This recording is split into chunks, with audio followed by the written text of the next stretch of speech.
Hey guys, this is Tony with Inner Geek Designs. Today I'm back with another video. No affinity today, just want to talk about color. I want to talk about RGB versus CMYK versus Pantone. When we use these, why we use these, what these color standards are, and why they matter with your print design. I see a lot of times in a print shop that I get artwork in and a customer says, yeah, this is print ready. And I look at it and it's built in RGB. It's going to come out wrong with that.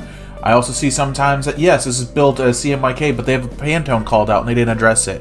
Or we have Pantones and we shouldn't have Pantones. I've also seen customers call out Pantones, but they change the color mix on us. So let's get into this. Let's talk about this. If you learned something, if you like this, like and subscribe, and let's just hop into it. So let's go through what RGB, CMYK, and Pantones are. RGB, or red, green, blue, this is a digital color standard. This is mainly used in web or digital applications such as like app development, UX, UI design. This color space is pretty wide, but I would typically say it comes off more vibrant when printed. It comes off almost artificially vibrant. Usually you'll see a RGB color laid out in either a RGB or a hex code. This is the hashtag symbol or the pound symbol with a bunch of strings of numbers and letters after it. This is widely used in web use. RGB can print in most digital print applications, but it will not give you the color you're looking for. The way the color is built and mixed is going to change, and a printer is going to try to take that RGB and try to guesstimate it in a CMYK process. Most printers, still today, even digital printers still do this, print in CMYK. They have a cyan, yellow, magenta, black toner, cartridge. I've seen UV cartridge. There's any way that they are delivering those inks are in those individual colors. So when you give it these three different colors that are not that, it is now trying to figure out how to justify those colors as quickly as possible and try to get close as possible. When you do it this way, also it gives you less control at a printer. A printer can modify this at the print level, but it doesn't allow it to change it when it's doing it. You don't have that control because you don't have these color channels defined in your file.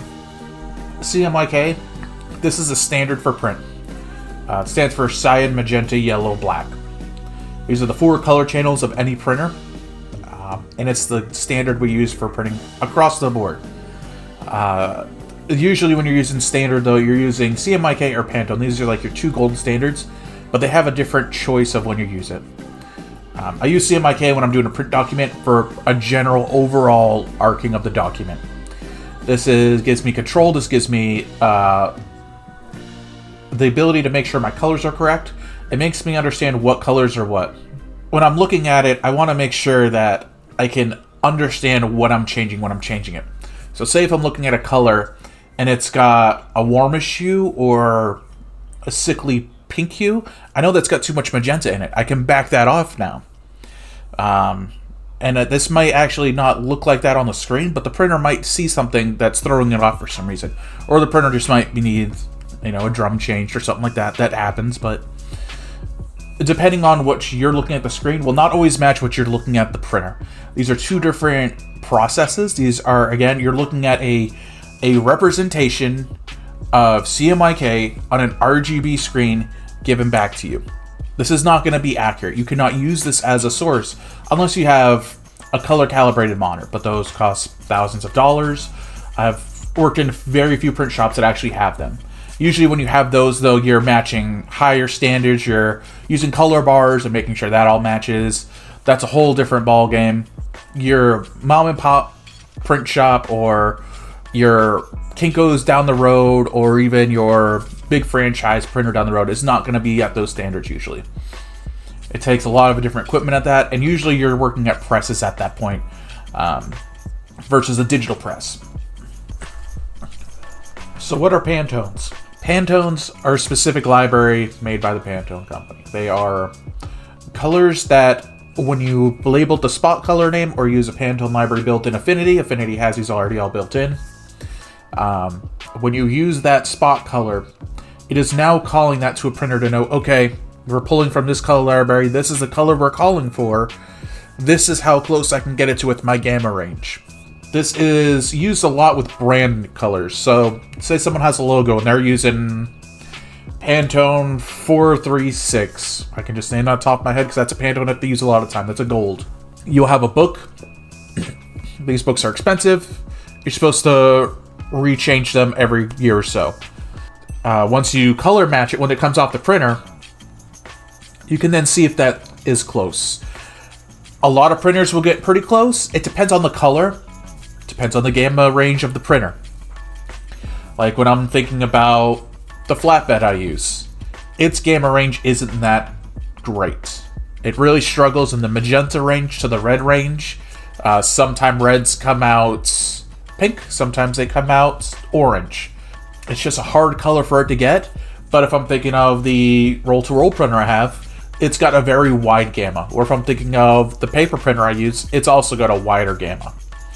It depends on the print process, the ink it's using, what are the print heading settings used. There's so many things that change how a printer works. So I always recommend doing a Pantone chart. A lot of printers will have these already. They'll have label what book it is and everything. And you can see what the color, what the default gamma or the default Pantone range is for that printer to do. This gives you a good understanding of how it's going to come out, what it's going to look like, if it will work, if it won't work, or if you need to go and change. As long as you're calling that Pantone color, you can change the mix on the printer. You can make it work better or get closer to what it should. This is something you should be doing, and it's what a lot of printers should be doing. It's calibrate your Pantones and your print heads to come out to the right color. It doesn't change the whole gamut of the printer if it's done right. If it's done right, it'll only just change those Pantones when they're called up. We've also had to do custom Pantones for people, or not custom Pantones, but they're calling for colors that are Pantone, but they don't actually want that color, so we have to make a custom mix for them. So when should you use each of these? That's the real big question, and this has caused a lot of issues when a designer comes to a printer and says, hey, I need this design printed, and it doesn't come out right, and they're confused why it looks right on their screen as their Mac they bought for $2,000, $4,000, and it's still not right on their screen. I'm sorry, that screen isn't that color calibrated. But if you're building an RGB, it's not going to come out right when it comes to CMYK. If you're building in design, build in CMYK from the ground up. I don't give a shit who told you can, just do it. It'll make your life easier. Your colors will look slightly off on the screen, that is fine. As long as you're building the right mixes and you're getting close as you can to what it should be with the mixes, understand what mixes are and how they work, it'll come out okay. If you have brand colors and you're very specific about your brand colors, build them as a spot color with the Pantone. It has to be a spot color, it has to be a Pantone name for it to work right. You just can't build it as a process color and then call it that Pantone. That's not how it works. The printer won't know what it's trying to call for, won't know try to fix it, how to color correct it when it's going to the printer. Use RGB only in web design or digital design. Hands down, don't use it for anything else. If you do, I will come and find you and smack your hand like a nun on Sunday school. Print, CMYK Pantone, CMYK for majority of everything, Pantone for brand specific colors or solid colors mainly. But that's basically all I got for this one, guys. I hope you learned something. I hope you got something out of this. If you did, like and subscribe. Leave a comment down below what topic you would like to learn about for graphic design to print. And I'll see you guys next one. Bye.